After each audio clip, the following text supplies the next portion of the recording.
crucero del terror. Nightmare at sea. Atención, porque un pasajero español 500 personas expuestas. acaba de dar positivo en antivirus. La letalidad también ha notado un salto importante. Ya son 7 casos confirmados de pasajeros. Nunca había vivido algo así. Nunca antes había habido un brote como este. Así describió el capitán John Dabrowski la crisis sanitaria. Parece sacado de una novela de Agatha Christie. Sería una enfermedad casi tan fuerte como la peste negra. Public health threat so dangerous. Y está atemorizando a la humanidad. Muere entre el 30 y el 40%, mucho peor que el COVID. ¿Esto es o no la próxima pandemia? Could this become the next pandemic? Cruise from hell. Welcome to Carne Cruda y Album. Join us for danger, excitement, innovations. Crucero del miedo, barco de la muerte, alerta mundial, terror a bordo, pánico en alta mar, virus hemorrágico, brote incontrolable, ratas letales, antivirus mortal. Son solo algunos de los titulares de televisión, radio y prensa sacados de la cobertura especial ininterrumpida de los medios sobre el brote de antivirus en el crucero HV Ondius. Minuto a minuto, 24 horas al día desde hace una semana en la que no paramos de sobresaltarnos con últimas horas y avances informativos mientras suena una música apabullante de película de acción y nos bombardean con imágenes en bucle, imágenes de drones, imágenes de cine, del crucero y el barco de rescate, de los sanitarios y los pasajeros con los trajes de buzo, del autobús y las camillas y de ratas y más ratas en vertederos. Eso es lo que es esto, un vertedero de sobreinformación y desinformación para crear pánico, generar enganche, ganar audiencia y hacer caja. Ha vuelto a ocurrir, no la pandemia médica, sino la epidemia mediática, el contagio global del virus del sensacionalismo, el populismo informativo, el algoritmo aplicado al periodismo. Economía de la atención aplicada a la información. Quieren ratones asustados corriendo en la rueda del mercado. Ha vuelto a ocurrir porque ocurrió antes. Juegan con el miedo colectivo a que se repita una pandemia, aunque los médicos, los virólogos, han explicado que el riesgo es prácticamente nulo, porque el virus es muy letal, pero es muy poco transmisible y el brote no está extendido en una provincia china de millones de habitantes, sino entre un número rastreable de personas. Pero eso no vende periódicos ni compra audiencia. Eso no hace caja. El miedo sí. El miedo vende anuncios. El miedo gana votos. A la guerra informativa se ha sumado la batalla política. Empezamos con el presidente canario soltando el bulo de que había ratas a bordo para que no le llevaran el barco a Canarias. Seguimos con Feijóo diciendo que esto ha sido todo un show del gobierno y hemos terminado con Ayuso intentando tapar su ridículo en México con el disparate de que todo es una estrategia de Pedro Sánchez para promocionar a Mónica García en la OMS. Solo le ha faltado decir que el gobierno creó el virus en un laboratorio. Nadie niega que el gobierno usa la buena gestión en su beneficio, como hubiera hecho ella misma. Pero no olvidamos que ella dejó morir a 7.291 ancianos en la pandemia mientras su novio hacía negocio con las mascarillas. Fue Ayuso, con Abascal, la que dijo que no trajeran a nuestros compatriotas del barco a España. Muy españoles y mucho españoles, pero que se mueran en el mar. De eso va esta cloaca de ratas políticas y mediáticas, de crear una sociedad asustada, manejable e insolidaria en la que reine el sálvese quien pueda y cada uno vaya a la suya. Una sociedad de consumidores y no de personas. Una sociedad de ratas. Una sociedad fascista. Esa es la verdadera pandemia que debería asustarnos. Es un orgullo ser español, de una España que, por cierto, dice alto y claro que un mundo mejor es posible. Necesitamos, por tanto, más ciencia y más conciencia, y ese es el ejemplo que España ha dado al mundo. Se cumplen 6 años de la pandemia del COVID y un nuevo virus de origen animal nos ha puesto en alerta. El 1 de abril, 114 pasajeros y 61 tripulantes de 23 países diferentes zarpan en un crucero de expedición de lujo por el Atlántico Sur, el MV Ondius, que viaja desde Argentina a Europa. 10 días después, fallece un pasajero neerlandés cuya muerte primero se atribuye a causas naturales. El crucero sigue su curso y en la isla de Santa Elena descienden una treintena de pasajeros. Entre ellos la mujer del viajero neerlandés, que fallece en Sudáfrica con los mismos síntomas respiratorios. Una víctima a la que sigue una tercera pasajera alemana que muere a bordo. El 3 de mayo el barco llega a Cabo Verde y la Organización Mundial de la Salud confirma que se trata de un brote de antivirus, pero las autoridades del país africano dicen no tener medios para hacerse cargo. España acepta que el 10 de mayo el barco fondee en las Islas Canarias, como le pide la OMS, para atender adecuadamente a los posibles pacientes. Por el momento hay 7 positivos, uno de ellos entre los 14 españoles, y una infodemia que hoy queremos desactivar con información y análisis. Hola, ¿qué tal? Perdona que te interrumpa un momento. Ahora mismo te dejo seguir con el programa. Espero que lo estés disfrutando porque para eso lo hacemos. Pero, como sabes, Carne Cruda solo es posible por los oyentes que lo hacen posible. Así que si no eres productor o productora, te animo a serlo en carnecruda.es. Es muy fácil. Entras allí y puedes hacer una donación a través de PayPal o una transferencia bancaria. Y ayudas a que contenidos como este sigan adelante. Te dejo seguir con el programa. Que lo disfrutes. Y empezamos aclarando algunos conceptos básicos con la ciencia. África González Fernández es catedrática de Inmunología de la Universidad de Vigo. África, crudos días. Hola, ¿qué tal? Muy buenos días. ¿Desde cuándo existe el hantavirus y qué sabe la ciencia de él? Bueno, el hantavirus es ya un viejo conocido. Surgió en la guerra de Corea. Hubo soldados que se infectaron cerca del río Antan y de ahí viene el nombre que dio lugar al resto de virus, porque en realidad son más de 30 especies distintas de virus. Y la particularidad es que prácticamente cada tipo de roedor se infecta de un tipo de hantavirus determinado.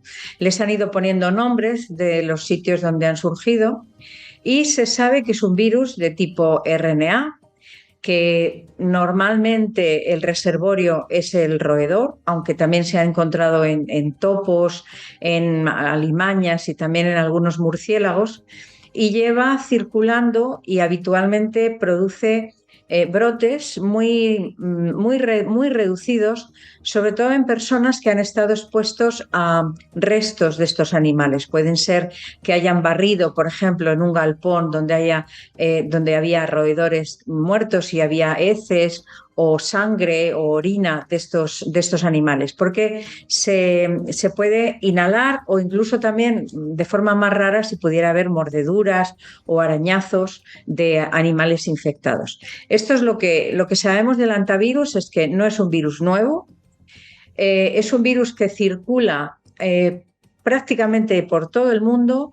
Hay distintos tipos y es cierto que el virus de los Andes, que afecta fundamentalmente a Chile y Argentina, es el único que se ha demostrado que puede transmitirse de humano a humano. Es decir, primero un ratón o sus restos infecta a un humano y ese humano, cuando está en contacto estrecho, y eso es muy importante, tiene que ser un contacto estrecho de estar pues una persona conviviente, una pareja, o estar muchos días o mucho tiempo juntos, es la manera de poder contagiar de una persona a otra. ¿Y cómo se trata? ¿Y por qué la cuarentena tiene que ser tan larga, de 42 días en lugar de los 14 del COVID o los 21 del ébola?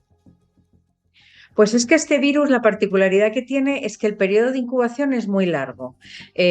Oscila entre unas pocas días y semanas se ha descrito hasta 45 días. Esa es la razón por la cual durante todo ese tiempo la persona puede estar perfectamente asintomática, pero está incubando el virus.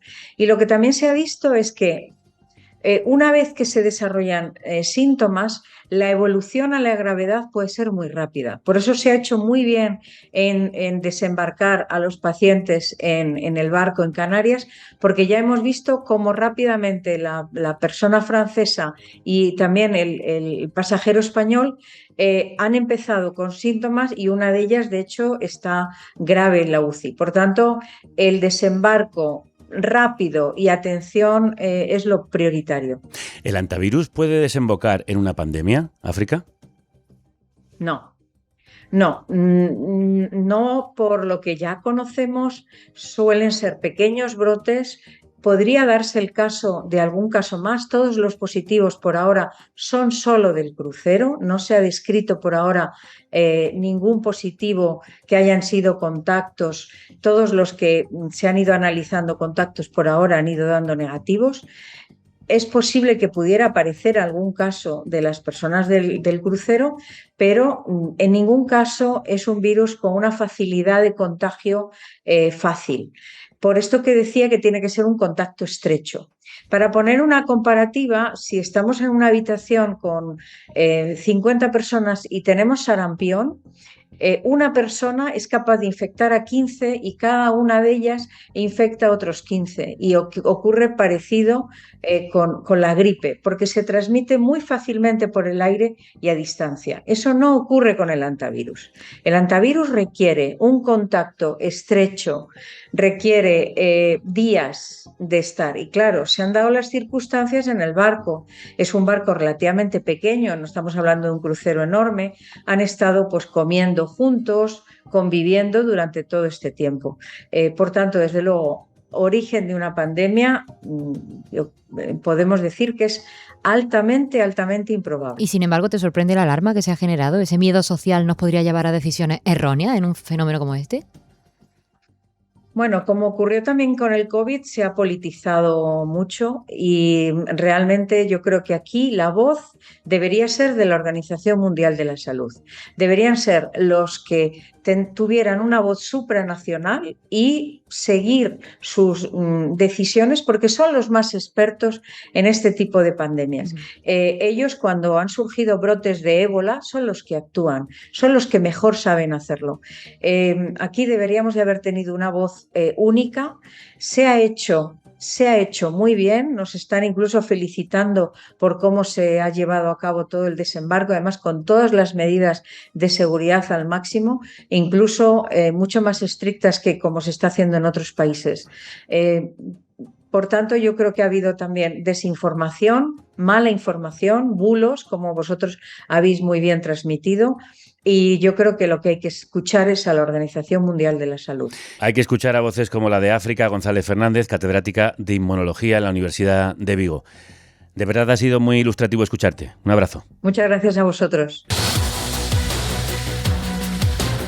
El virus está oficialmente en nuestro país. El paciente que dio ayer positivo provisional en hantavirus presentó anoche febrícula. Adelanta Antena 3, uno de los 14 ciudadanos españoles que estaban en el barco ha dado positivo. Fíjense, han muerto 3 y hay 7 contagiados. El hantavirus se expande por el mundo entero, es última hora. Este virus se propaga principalmente a través de roedores, la vía de contagio es de roedor a humano y después de humano a humano y tiene una tasa de mortalidad del 40%. De las últimas horas hemos pasado al minuto a minuto y a los titulares cada vez más alarmistas. En la noticia escuchamos términos como supercontagiadores o virus mortal. La cobertura copia el formato reality show, con grafismos y músicas impactantes y periodistas acampados durante días en Canarias contando cada detalle insignificante de la operación como si fuera un suceso dramático. Y todo ello amplificado en las redes donde no hay un mínimo filtro ni edición. Nos van a confinar a todos. Vamos haciendo las maletas, pero para no salir de la casa. Fuera bromas, me está preocupando ya lo de la... Ni hantavirus ni antovirus. A mí no me van a tener en verano en mi casa confinadas dando palmaditas a las 8. 14 españoles. Por eso hoy nos preguntamos... ¿Es la psicosis un riesgo mayor que el propio virus? ¿La sobreinformación nos desinforma? ¿Podemos gestionar el exceso de señales de alarma? ¿Cómo conecta el pánico sensacionalista con las reacciones ultras? ¿Quién saca tajada política, económica e ideológica de nuestra atención?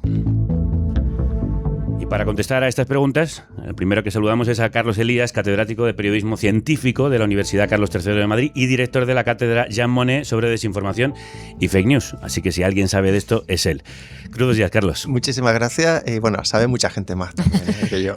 ¿La desinformación en este sector, el sector científico, es otra pandemia? Sí, porque tiene dos elementos. Por un lado, la ciencia da como un halo de credibilidad y una de las maneras para desinformar es poner términos científicos. Los tecnicismos, aunque mal usados, da la impresión de que el mensaje es como más correcto y muchísimo más de alguna manera estudiado y convence mucho más. De hecho, a veces se utiliza a los expertos para decir una cosa y la contraria. Se habla con una o dos personas sí. y lo que te hayan dicho se convierte en titular. Los expertos dicen, como si toda la comunidad dijera lo mismo. O a veces un experto solo. Es muy complicado. Yo creo que el periodismo bueno es aquel que controla bien la fuente. Yo creo que los periodistas no tenemos por qué saber las respuestas, sino las preguntas y a quién preguntar. Y en ese sentido es saber muy bien quién es experto de verdad y quién no está de alguna manera mediatizado por algo, ¿no? Porque, claro, los expertos también son humanos y como todos los humanos necesitan o están en un entorno político, ideológico y también económico. Y esto, por ejemplo, pasa mucho, no tiene tanto que ver con los virus, pero sí con cambio climático. Por ejemplo, hemos visto premios Nobel que lo cuestionan. Y claro, un premio Nobel también necesita dinero, ¿no? Si tienes 80 años, 80 y pico años, te han dado un premio Nobel por otra cosa, pero pero resulta que una petrolera te da dinero, pues tú cuestionas y entonces el premio Nobel de Física cuestiona tal, y eso tiene mucho impacto. En este caso, ¿cómo crees que han afectado el miedo a otro COVID y esa tendencia que vemos en medios y en redes al descrédito de los científicos?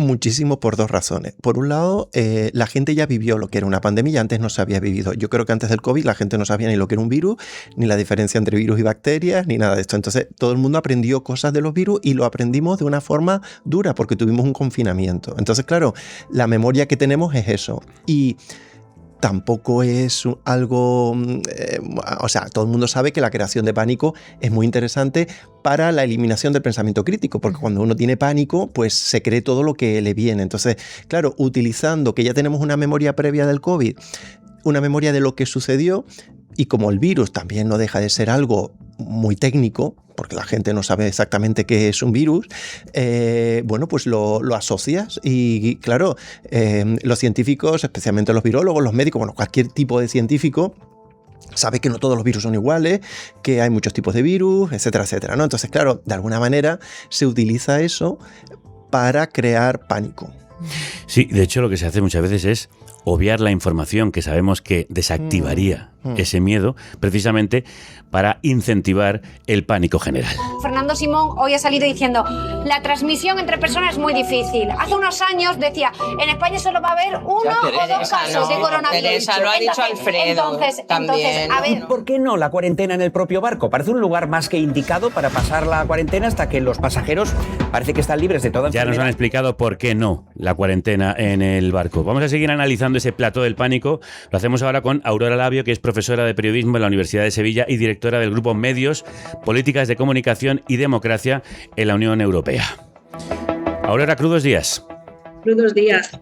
¿Cómo se generan las alertas informativas desde televisión, redes, prensa y radio 24 horas al día, minuto a minuto? Bueno, tú lo has explicado muy bien en la introducción que has hecho y también Carlos, yo creo que lo ha introducido muy bien, recordando el trauma colectivo que significó el COVID, ¿no? Me parece muy importante. Os leo un titular de la época del COVID, ABC: la amenaza, el virus, el enemigo, el pánico. Así titulaba ABC hace unos años. Y ahora recogemos titulares que son parecidos. Tú lo has comentado muy bien con el tema de los expertos. El titular del Mundo: los expertos alertan, el contagio es más sencillo del anunciado. Cuando esos mismos días la OMS, la Unión Europea, hablaba de un contagio limitado, tal y como ha reconocido también la catedrática África González. Es decir, los medios de comunicación están muy interesados en fomentar ese miedo del que vosotros habéis hablado, utilizando ese trauma colectivo y amplificado por las redes sociales. En eso que Chadwick llama un sistema mediático híbrido, ¿no? Donde se produce una cacofonía de voces, donde cualquier opinión es válida.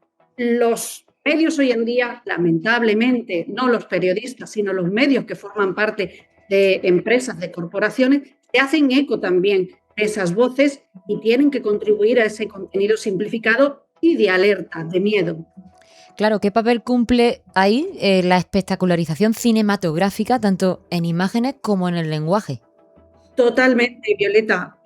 Os leí ese titular de ABC, pero recuerdo también una portada pues tremendamente para olvidar, era la portada del Mundo, en la época del COVID, donde se colocaba la imagen de un fallecido y detrás un sanitario, no sabemos muy bien quién, con un traje de protección. Evidentemente esa narrativa ha seguido funcionando aquí. Los trajes de protección, las mascarillas, la tensión narrativa, el morbo, lo que decís vosotros también de captación de la atención, ¿no? El minuto a minuto, que puede ser un ingrediente dentro de las variables noticiables, pero que no se puede convertir en el foco fundamental de la atención, porque evidentemente eso está muy dirigido para seguir creando miedo, aunque, como vosotros muy bien habéis dicho, hay información, y me ha encantado la intervención de África, ¿no?, que desmiente la posibilidad de una nueva pandemia.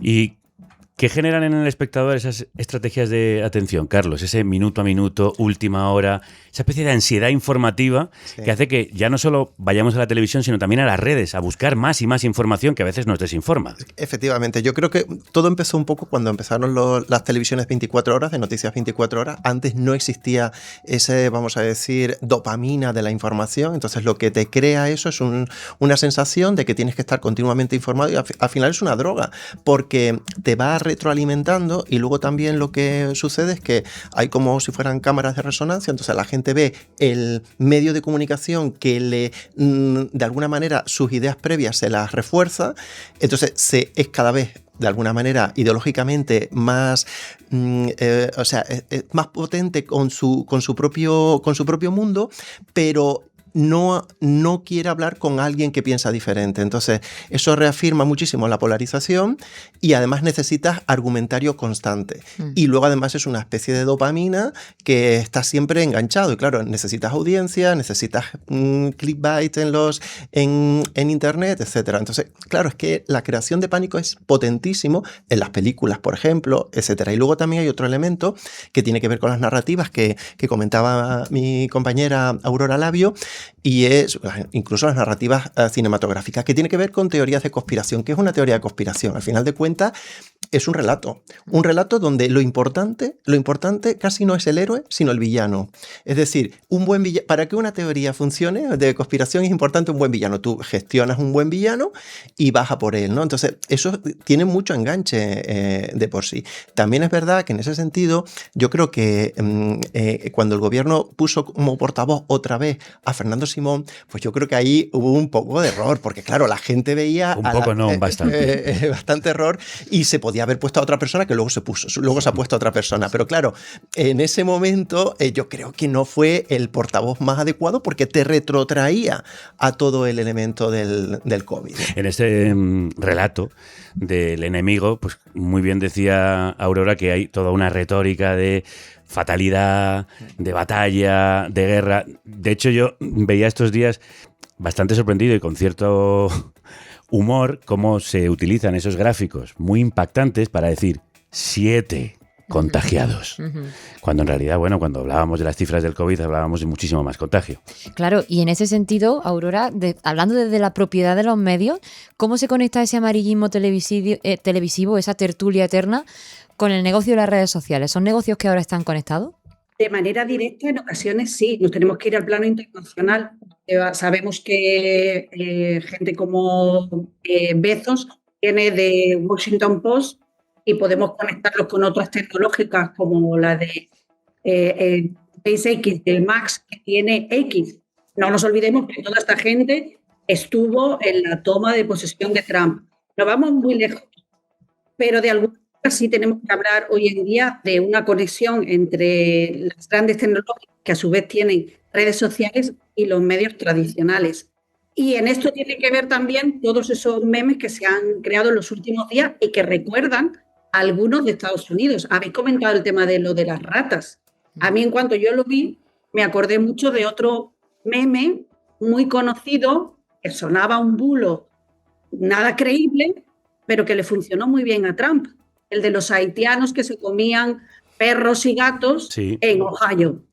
O sea, a mí me parece que son estrategias que se utilizan porque funcionan para crear ruido mediático y que luego además se amplifican a través de las redes sociales en manos de esta élite tecnológica que está conectando con los medios tradicionales también. Y que está conectando también con ciertas corrientes ideológicas. ¿De qué manera todo este caldo de cultivo está sirviendo? No solo a la extrema derecha, sino también a los medios asociados a la extrema derecha. Totalmente, Javier. Mira, es que recuerdo un trabajo que hicimos, que se publicó, sobre la cuestión también de la COVID y la relación con las manifestaciones feministas del 8M en 2020 y 2021. Acordaros de la palabra infectódromo. Sí. Esa palabra fue utilizada por Vox en sus redes sociales, pero eso fue replicado a su vez en los medios de ultraderecha. Y esto está demostrado ya también científicamente, ¿eh? Esto lo hicimos en un estudio viendo cómo se replicaba, se producía una especie, el término científico es homofilia, ¿no? es como medios como OK Diario o Libertad Digital, e incluso La Razón, que está ahí bordeando la ultraderecha, se hacían eco de los mismos términos que utilizaba la ultraderecha. O sea, replicaba. Había una retroalimentación entre esas posiciones ideológicas y lo que ciertos medios también contaban, utilizando las palabras aquelarre, pletódromo, y se vuelve a repetir la misma historia, y si cabe todavía más acentuada ahora, de algo que yo creo que se ha convertido en noticia sin todavía tener todas las características de lo que vivimos, aprovechando, como os he dicho, ese trauma colectivo y explotándolo. Pues nos encantaría seguir escuchándote, pero sabemos que te tienes que marchar y te agradecemos mucho que hayas tenido unos minutos para dedicarlos a este programa. Aurora Labio, profesora de periodismo en la Universidad de Sevilla y especialista en comunicación y poder, de verdad que siempre es un gusto escucharte. Un abrazo. El contagio de humano a humano del hantavirus, como hemos dicho, es inusual, pero el alto índice de mortalidad y esa naturaleza misteriosa, exótica, de la transmisión del virus a través de roedores han convertido al hantavirus en un generador de clics. Lo queremos analizar con Antonio Martínez Ron, que es periodista científico, escritor y jefe de ciencia de nuestro medio asociado eldiario.es. Antonio, crudos días. Hola, ¿qué tal? ¿Cómo estáis? Tú enumeras 5 razones muy claras por las que este brote no es equiparable a la pandemia de COVID. No sé si nos las puedes resumir. Sí, bueno, básicamente, en primer lugar, como decía el presidente canario, que había mutado el virus, esto no es cierto, tenemos ya la secuenciación y desde el principio se supo que era la variedad de los Andes, que es el hantavirus único que se conoce, que se transmite de persona a persona. Esto es muy buena noticia, aunque parezca increíble, porque si hubiera sido otra de las variedades, significaría que podría haber una mutación en el sentido de que las otras no se transmiten de persona a persona y aquí ha habido ese tipo de contacto y ese tipo de transmisión.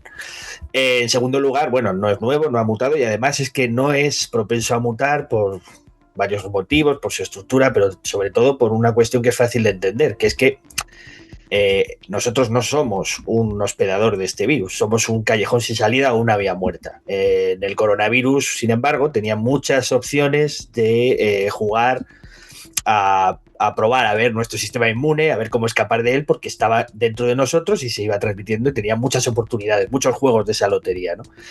Con nosotros, al tener una transmisión tan baja, que es el tercer punto, no tiene ocasiones de mutar y además no es tan propenso a mutar, con lo cual su peligrosidad pandémica es mucho menor. Y la más importante es el número de reproducción, que todos acordáis de la pandemia, es el número, la capacidad que tiene el virus de pasar a otras personas y de provocar estos focos explosivos.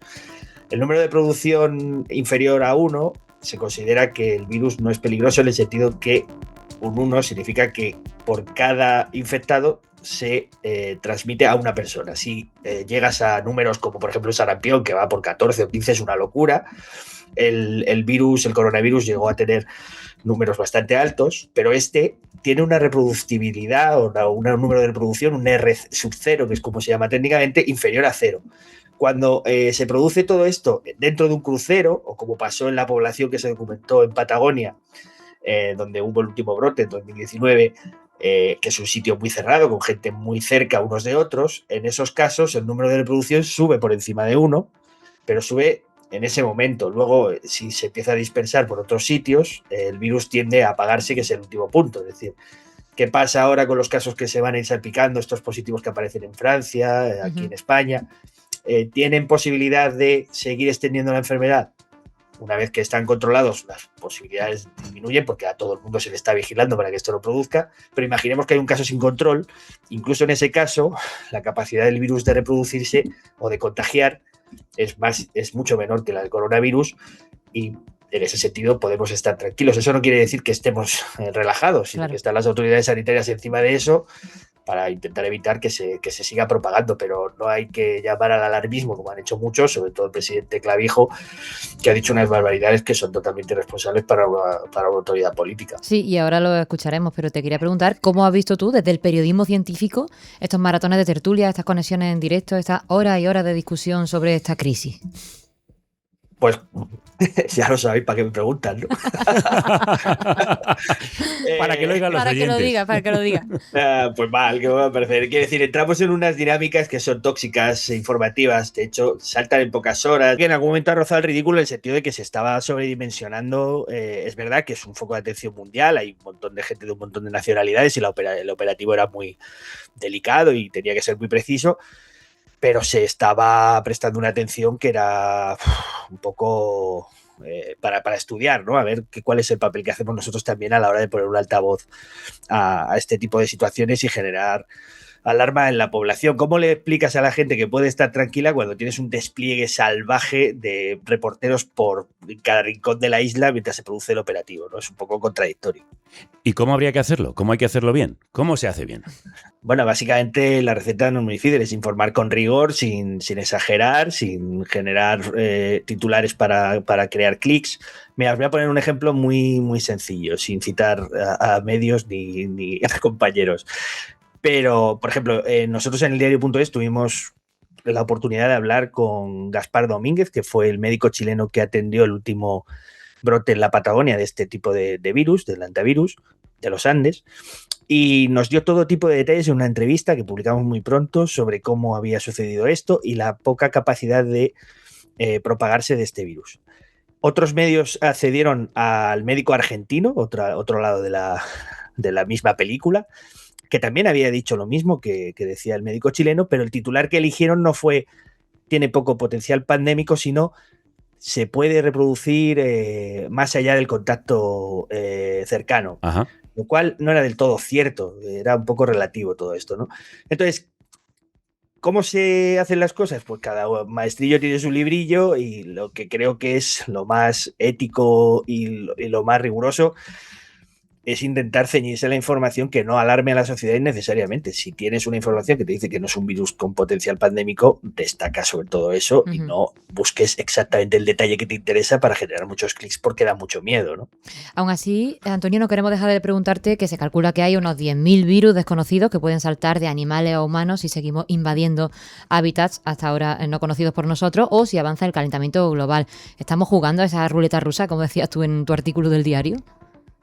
Sí, bueno, sabéis que la zoonosis, que es un término que no conocía nadie antes de 2020 y ahora ya es bastante más popular, es este intercambio de virus entre animales y seres humanos y que es uno de los frentes de salud más preocupantes en el sentido de que estamos invadiendo territorios en los que nunca habíamos estado, estamos metiéndonos en sitios donde hay, calcula los científicos, unos 10.000 virus, aunque esto es un poco etéreo, es difícil de calcular, ¿no? Que tendrían potencial de afectarnos y de provocar una nueva pandemia. Y esto también tiene que ver con el cambio climático, ¿no? Es interesante ver en estos estudios que están hablando de que los escenarios del futuro van a multiplicar por 12 este número de contactos. Y la verdad es que cuando uno mira el registro, que lo contábamos un poco en este artículo, de cómo han sucedido en ocasiones anteriores, se te ponen los pelos de punta, ¿no? Por ejemplo, el virus Nipah, que saltó en Indonesia, incluso a los humanos, básicamente fue porque alguien tuvo la increíble y brillante idea de llevar granjas de cerdos a la selva. Allí estaban los murciélagos de la fruta, los zorros voladores, que son los hospedadores naturales de este virus, igual que aquí los ratones colilargos con el hantavirus. Bueno, pues comían fruta, la dejaban a medias, se caía al suelo.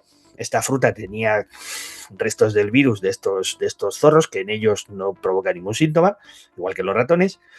Y los cerdos accedían a esa comida que caía de algún árbol o donde fuera. Entonces, a partir de ahí se producía la transmisión. En Australia pasó algo muy parecido con los caballos, porque también estaban muy cerca de zonas donde estaban los zorros voladores, y ha pasado otras muchas veces. Hay un llamamiento en general de la comunidad científica a limitar estas incursiones en el mundo natural y también críticas a este tipo de excursiones como las que pudieron protagonizar el matrimonio neerlandés, que fue el caso índice aparentemente de este brote de hantavirus. Se cree que se sabe que estuvieron en una serie de expediciones ornitológicas en el cono sur, en Ushuaia, por ejemplo, estuvieron cerca de un basurero y este virus, el salto que hace a los humanos es a través de las cacas de los ratones. Si estás en un sitio, normalmente son espacios cerrados, pero si te acercas, yo que sé, a lo mejor estuvieron en unas rocas donde podría haber alguno de estos ratones, e inhalas las partículas al removerlas o al picharlas de las cacas de los ratones, sí, ahí es cuando se produce el contagio, ¿no?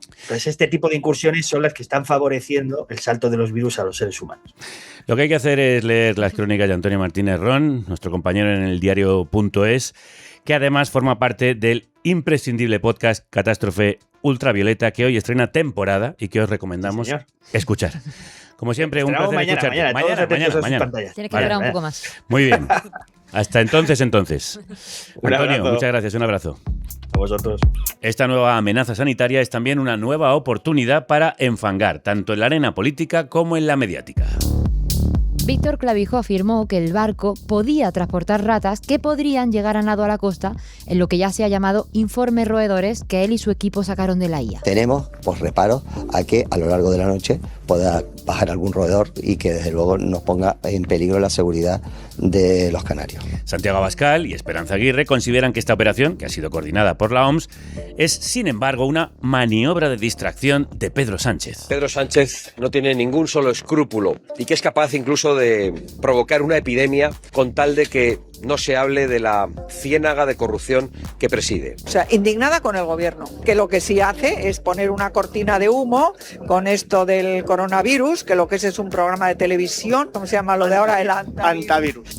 Y tampoco han perdido la oportunidad de hacer caja y oposición ciertos medios con la mezcla habitual de sensacionalismo, análisis simplistas y desinformación. Pues lo mejor es que el barco no venga y lo que tenían que haber hecho era sacar a los pasajeros de ese barco, a los sanos, o sea, a los enfermos, y dejar ahí a los sanos que han pagado 15, 20.000 euros por un viaje fastuoso y están secuestrados en ese barco sin libertad para poder de movimientos, para poder hacer nada. Así resolvía la crisis Mariló Montero en Diario de Noche, en Telemadrid, la cadena de Ayuso. Y así criticaban al gobierno en el programa de Ana Rosa por lo que consideraban un exceso de información e implicación en la crisis. Lo primero que hizo el presidente del gobierno, implicar a varios ministros en esta crisis sanitaria. Pero no solo esos 3 ministros envió Sánchez a Canarias, sino que el presidente también impuso el no parar de salir en rueda de prensa. Titulares alarmistas, artículos dramáticos e imágenes dantescas para ilustrar la crisis. Carlos, volvemos contigo.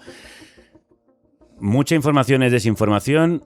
Está bien que el gobierno dé información oficial. ¿Cómo hay que gestionar estas crisis, informativamente hablando? Es complejo, pero aquí hay 3 elementos diferentes. Primero, se utiliza políticamente. El presidente de gobierno de Canarias, Fernando Clavijo, lo utilizó porque dentro de nada, o dentro de un año, hay elecciones. Yo soy canario, además, yo soy de Tenerife.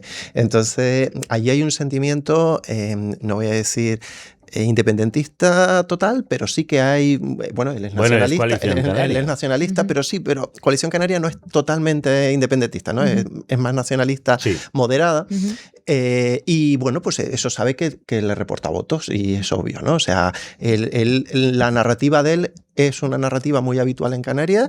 La península nos conquistó, España nos conquistó y nosotros somos colonia y nos trata como colonia. Y es un relato que allí funciona muy bien, aunque aquí no se entienda demasiado, porque no se ve Canarias como una colonia aquí, pero allí sí. Entonces eso le funciona muy bien y seguramente le funcionará. Eso es una parte. Otra parte también, otros partidos políticos que están rivales del gobierno, pues lo van a utilizar. ¿Qué sucede aquí? Desde mi punto de vista, mientras que otros temas que no son científicos, hablamos del Real Madrid, si quieres, que lo que ha pasado con Florentino, etcétera, puedes tener distintas opiniones. En ciencia, claro, es que la opinión es lo que se demuestra científicamente, el resultado científico. Y aquí se sabe lo que es el antivirus, cómo funciona, cómo de alguna manera se puede, las personas pueden recibir ese virus o no, cómo se puede contagiar, etc. Se sabe todo. Entonces, no, digamos, ¿cómo puedes decir ahí a alguien que lo fundamental es dejar a las personas, quitar a las personas sanas, dejarlas todas en el barco? Si es que eso es lo peor que puedes hacer. Tienes que, de alguna manera, desembarcar eso. Entonces, yo soy un poco contrario a las tertulias cuando la gente habla, la misma persona, de virus, del volcán de La Palma, de la guerra de Irak, de Palestina, entonces, no todas las personas pueden hablar de todo. Y aquí yo creo que tendría que haber gente como vuestro compañero el periodista científico, que él sabe, que lo ha estudiado, que ha preguntado a fuentes solventes y que sabe exactamente qué decir y qué dice la ciencia sobre eso. Y es que es súper importante. ¿Qué está ocurriendo con esto? Que mientras que hasta hace unos años la ciencia era... La gente creía en la ciencia.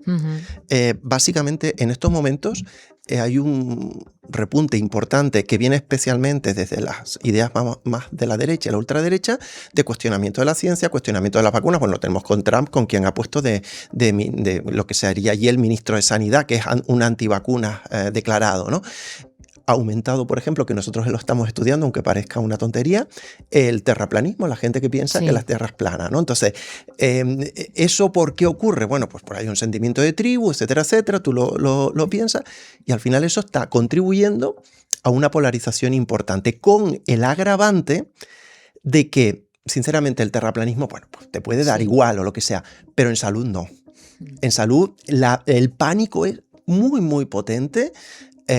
Y además puede dar lugar a que la gente diga, bueno, pues no me vacuno del sarampión, y por ejemplo está subiendo el sarampión, que era una enfermedad básicamente erradicada en España y en muchos otros países, y está subiendo, etcétera. Es decir, me preocupa, por un lado, la polarización política, como a todos los periodistas y a todos los ciudadanos nos preocupa esa polarización, porque eso hace que sea más difícil construir país y construir ciudadanía, y eso es importante y obviamente es preocupante. Pero también me preocupa el que la gente, de repente la sociedad empiece a no creer en la ciencia, porque entonces volvemos a una época oscura, y eso es muy, muy, desde mi punto de vista, es el terror, ¿no? Es terrorífico volver ahí. Y luego quería hacer una diferencia, lo ha hecho vuestro compañero, entre periodismo y comunicación. Yo es que creo que los periodistas tenemos un código ético, no toda la comunicación es periodismo. Y entonces, bueno, los comunicadores no tienen ese código ético, los comunicadores es de todo, hacen de todo, ¿no? Entonces, a mí me parece que tenemos que realmente diferenciar. Pues vamos a seguir hablando de otro de los grandes beneficiados con el pánico sanitario. Pandemias y macrovirus hacen que plataformas como Google, Meta o TikTok se froten las manos. Hay un montón de incógnitas todavía sobre el virus. Nunca habíamos prestado tanta atención a las cosas más pequeñas con las que convivimos. Se ha localizado en Alicante a una persona con posibles síntomas de hantavirus que está hospitalizada. Durante el COVID-19, plataformas como YouTube, Facebook y webs de noticias aumentaron espectacularmente sus ingresos publicitarios por los clics de millones de personas buscando información. El uso de datos y la visualización de noticias llegó a aumentar entre un 30 y un 60%. Y no todo es trigo limpio. Google y Amazon llegaron a canalizar $25 millones en publicidad a sitios web que difundían fake news, bulos sobre el coronavirus. Y si hay un equipo especializado en seguir los bulos y las desinformaciones en un contexto de emergencia, ese es el de Maldita. Y Laura Merino es su coordinadora de ciencia en maldita.es.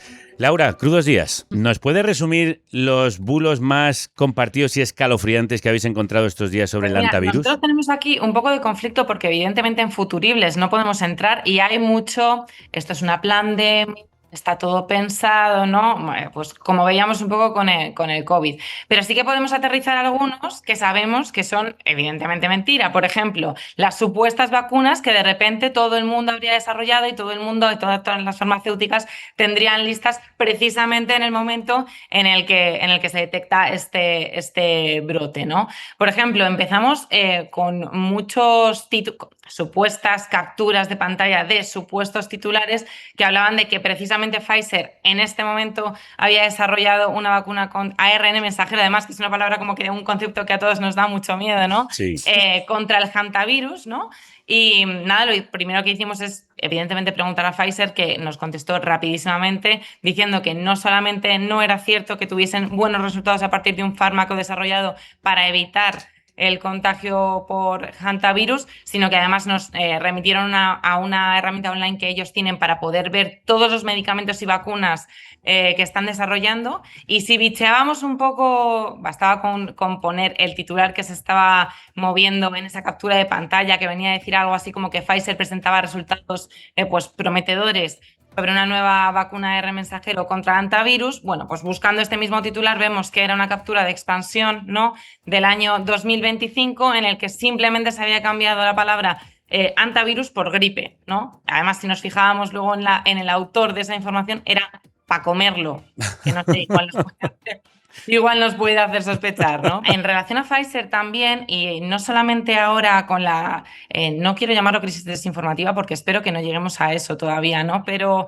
en relación a COVID también, no sé si a vosotros os llegó que se publicó una lista de acontecimientos adversos de la vacuna de Pfizer, fue un documento oficial de Pfizer, ¿no? Que recogía una lista con todos los efectos, los acontecimientos adversos tras la vacunación. Esto dio pie a todo tipo de teorías, ¿no? Porque muchas veces no sabemos la diferencia entre lo que es un efecto adverso posterior a la vacunación y lo que es un efecto secundario de la vacuna, ¿no? Entonces, si nosotros nos remitimos a esa lista que publicó Pfizer, estamos hablando de 2020, vemos que una infección por hantavirus está dentro de esta lista de acontecimientos adversos, ¿no? ¿Qué pasa? Que la gente lo que está moviendo, los malos que nosotros decimos, hay un montón de contenidos que lo que dicen es que la vacuna contra la COVID-19 de Pfizer habría creado un nuevo virus que es este antivirus y que por lo tanto podríamos pues sufrir estas infecciones por antivirus, ¿no? Lo que no tenemos igual tan claro es que si nosotros vamos al centro de salud y nos vacunamos y nos cae una teja en la cabeza, no quiere decir que la teja en la cabeza haya sido consecuencia de que nos hayamos vacunado, ¿no? Que nuestra vida sigue para adelante, que tanto las cosas buenas como malas que nos vayan sucediendo a partir de la vacunación van a seguir ocurriendo y que no todas están relacionadas con la vacunación o con el fármaco o con lo que sea. De hecho, si nosotros nos fijamos en las fichas técnicas y los prospectos de la vacuna de Pfizer, vemos que no se encuentra esta infección por antivirus, ni la una ni la otra, independientemente del linaje que sea, ¿vale? Que podemos estar tranquilos y que esto, pues que no es cierto. Y todas estas desinformaciones, estas mentiras, estos bulos, ¿de dónde sale? ¿Quién los crea y quién los difunde? Pues si lo supiésemos, yo creo que no tendríamos trabajo.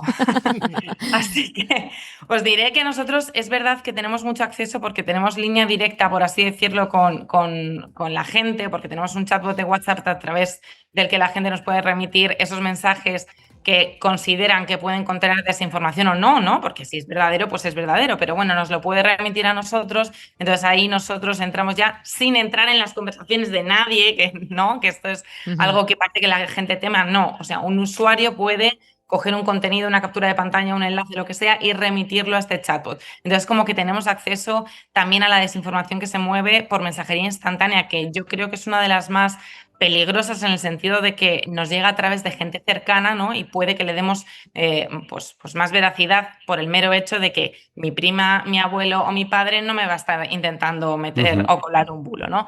Pero sí que hemos visto que de momento, y es que no tengo madera que tocar, pero sí que están siendo más frecuentes en X que en otras redes sociales. Es lo que nosotros estamos viendo, nuevamente apelando al miedo, apelando al enfado, ¿no? Siempre apelando a esas emociones que son tan típicas en las desinformaciones, precisamente para que compartamos, para que comentemos y para que interactuemos con esos contenidos. Claro, porque el algoritmo siempre favorece todos esos momentos de polémica, de controversia, de miedo, de pasión.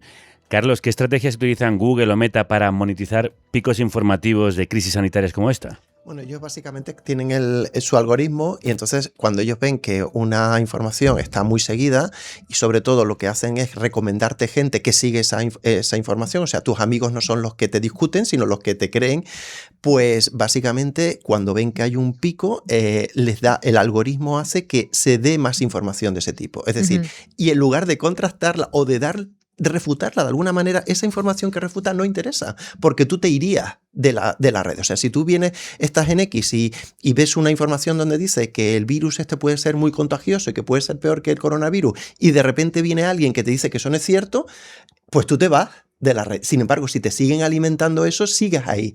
¿Y qué le interesa a Google o qué le interesa a las plataformas en general? Pues que la audiencia esté ahí siempre. Evidentemente, entonces tú la tienes que agradar. ¿Y cómo la agradas? Igual, volvemos otra vez al efecto dopamina, al efecto de sesgo de confirmación del cerebro. El cerebro funciona para que te llegue información que básicamente te refuerce tus ideas previas. Y Laura, en ese caso y en estos casos, ¿veis como Maldita.es y los que estáis corroborando información y desmintiendo bulos, tenéis más dificultad para haceros ver?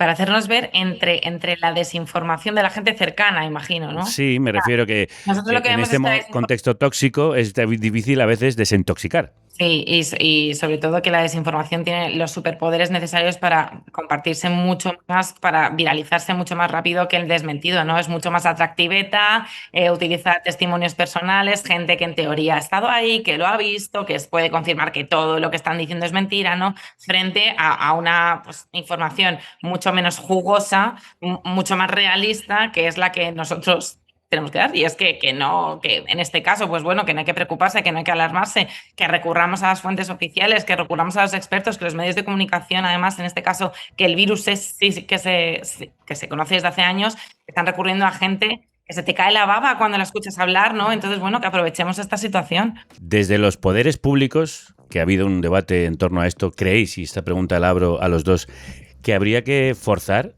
a las plataformas a asumir responsabilidades?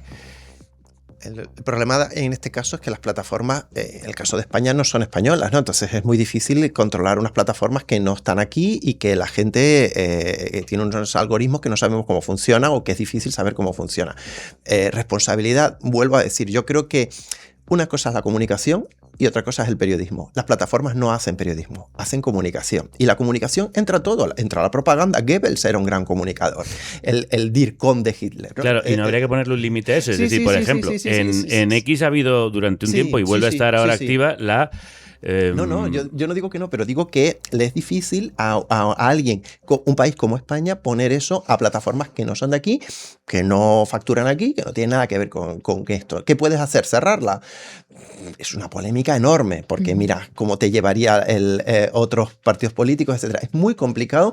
No digo que no. Bueno, estaba diciendo yo, por ejemplo, eso, que en X está esa herramienta de que los propios usuarios pueden desmentir un bulo. ¿Quién usa eso? ¿O quién, por ejemplo, va a un desmentido de una verificadora? Pues la gente que quiere informarse de otra manera, pero la gente que quiere nutrición, que quiere nutrientes para su argumentario conspiranoico no va ahí, si es que no tiene... Entonces, la única manera básicamente es cerrarla, pero es que eso es una polémica mucho mayor. No lo podría hacer un país democrático. ¿Y entonces qué hacemos? Pues yo abundo por la alfabetización mediática. Yo les digo a mis alumnos cómo funciona Google, cómo funcionan las redes, cómo funcionan los expertos, cómo son las fuentes oficiales. A veces hay que creerlas y a veces no. Las fuentes oficiales están politizadas y hay que saber, porque igual que sabemos que salimos de aquí y yo tengo que ver un paso de peatones y tengo que esperar a que el semáforo esté en verde para poderlo pasar, para poderlo cruzar, también tenemos que saber cómo funciona la selva mediática. Y el ecosistema es muy complejo y tenemos que dar alfabetización mediática. Y aquí me permito una reivindicación. Creo que los periodistas tenemos que dar más clases en la secundaria y en el bachillerato. O sea, porque esto no solamente puede ser los que estudian periodismo, tiene que ser todo el mundo. Es una alfabetización para toda la sociedad. Y tiene que partir de nosotros. Y en esa selva mediática hay un ataque muy directo, sobre todo desde ciertos sectores ideológicos, Laura, contra los científicos, los expertos, contra la ciencia misma. Lo hemos visto, por ejemplo, en el caso de AEMET con la Dana, y lo hemos visto en cada una de las crisis que hemos vivido, que la ciencia tiene respuestas para ellas, pero se ataca directamente a los científicos y las científicas. Y volvemos un poco a este pensar que todo es una treta de la que somos víctimas, ¿no? Yo creo que, lo comentaba además Carlos al inicio, que la pandemia fue como un punto de inflexión brutal para esto, pero volvemos a lo mismo, es que se trataba la pandemia por COVID, perdón, se trataba de un virus desconocido sobre el que se iba avanzando poco a poco el conocimiento, eran cosas...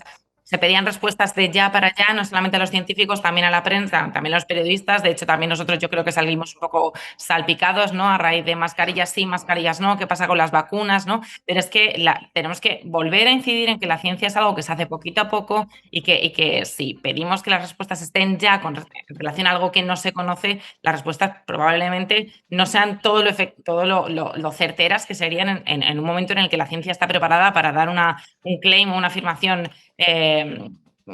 concreta, ¿no? O sea, tenemos que saber además que la ciencia normalmente no da respuestas certeras, rotundas, cerradas, y que bueno, que tenemos que jugar con eso, pero con respecto al antivirus, ahora es un virus que se conoce, sabe cómo se transmite, cuáles son los síntomas, cuál es lo que se tiene que hacer para gestionar las situaciones de casos positivos, ¿no? Entonces, que creo, y esto es punto de vista mío, que ahora la comunicación por parte del gobierno se está haciendo, hay gente que lo está criticando en el sentido de que es mucha, es poca, a mí me parece que se está haciendo súper bien porque todos los periodistas que transmitimos luego esa información al resto de gente sabemos lo que estamos contando y tenemos una fuente cercana que directamente nos da las soluciones, ¿no? Entonces, nada, lo que incido otra vez en lo que decía Carlos, en la alfabetización mediática, por todo esto que estábamos hablando de los algoritmos y las redes sociales, ¿no? Y nada, zarandeándonos de los hombros y decir que es que la desinformación también se lucra de cada uno de nosotros, ¿no? Que parece como que es algo ajeno, que no nos toca de cerca, pero que realmente hay alguien que quiere algo de nosotros y por eso nos está contando una mentira, ¿no? Pues que apelar un poco a nuestro ego. Sí, y apelar, y con eso termino, Carlos, a que la información científica es compleja y es difícil y por eso muchas veces uno no sabe con qué quedarse. ¿Me estarán engañando? No. Y luego hay una diferencia, es decir, en el caso del COVID había cierta incertidumbre porque no se conocía, pero en este virus no hay incertidumbre, se sabe perfectamente. O sea, es verdad que la ciencia cuando está en el cutting edge, o sea, en la frontera, pues a veces duda, porque claro, utiliza el método científico de comprobar, pero hay muchas cosas ya muy, muy sabidas y en el caso del antivirus está muy conocido. Entonces, yo creo que hay que diferenciar, no todo es igual, no todo lo podemos utilizar con los mismos parámetros y saber. Vuelvo a insistir, por ejemplo, en Google, si tú buscas vacuna cáncer, te va a decir que la vacuna produce cáncer porque es lo que Google entiende que tú quieres encontrar. Si tú buscas vacuna salvación, te va a decir otra cosa, porque él te quiere agradar, no te quiere dar la verdad, te quiere agradar. Y hay que saber que las redes sociales funcionan así. Simplemente sabiéndolo, oye, pues si tú quieres creerte que la Tierra es plana y quieres vivir en ese mundo, pues ahí vives. En ese submundo. Si quieres salir al mundo real, lo que tienes que buscar es información veraz, que es una información que se elabora con distintas fuentes, de personas especializadas que han estudiado, que saben de lo que hablan, que tienen el refrendo de la experiencia, como tienen en este caso Carlos Elías, que es catedrático de periodismo especializado en información científica, y Laura Merino, que trabaja la información científica en maldita.es. Muchísimas gracias a los dos por acompañarnos. Gracias a vosotros. Y no llega el fin del mundo a la ciudad, aunque digan lo contrario Vicente Calderón.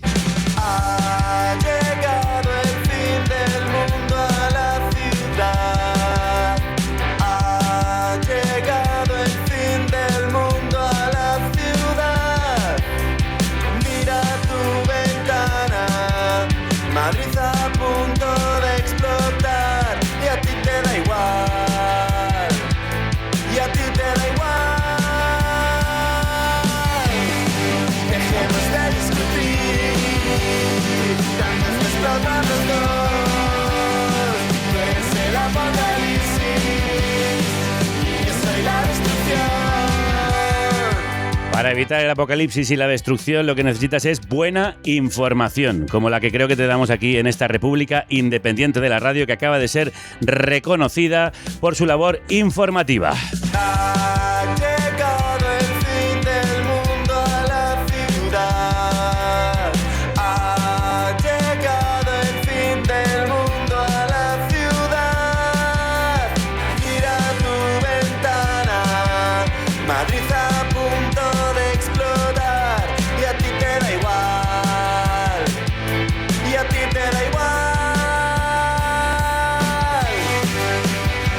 No lo decimos nosotros, lo dice el Festival Iberoamericano de Creación Sonora Estación Podcast, que nos ha concedido el premio al mejor podcast informativo. Pero qué maravilla. Reconoce que Carne Cruda contribuye a impulsar el periodismo sonoro, la mirada crítica y la diversidad dentro del mundo del podcast. Así que gracias a todos los productores y productoras y a los oyentes por contribuir a que este programa siga siendo así de riguroso. Productores como los dos que han venido hoy a vernos, que creo que tienen un regalo. ¿Puede ser? Acercaos, por favor. Venga, acercaos. Un vino. Un vino maravilloso. Bueno, para brindar, para... ¡Viva el vino! ¡Viva el vino! Sí, señora. Mira, de la Empordà. Goldo Roses. Es de donde venís vosotros, ¿no? Muy bien. De Roses, muy bien. Y un fanzine colaborativo que aquí pone La perfecta menstruante no existe. Me encanta. Pero que expliquen esto un momento, por favor. ¿Qué es eso? Bueno, con este vino vamos a celebrar el premio que nos acaban de dar en Estación Podcast. ¿Eso de la perfecta menstruante, fanzine ¿qué es? Es un fanzine colaborativo que está hecho desde Casa Liken, que ¿Sí? es un espacio también politizado donde las mujeres y las disidencias se juntan. ¡Qué bien! Y nada, pues Tiene una pintaza, ¿eh? Ahora Gracias lo vamos por a el regalo, intervenir. gracias. Bueno, pues nada, qué mejor manera de acabar este programa que con un premio y con 2 regalos. Volvemos mañana. Hasta entonces, En la radio. os acompaño. Y salud y república. Ay, salud y república, claro, nunca mejor dicho. ¡Eh! Hoy la salud.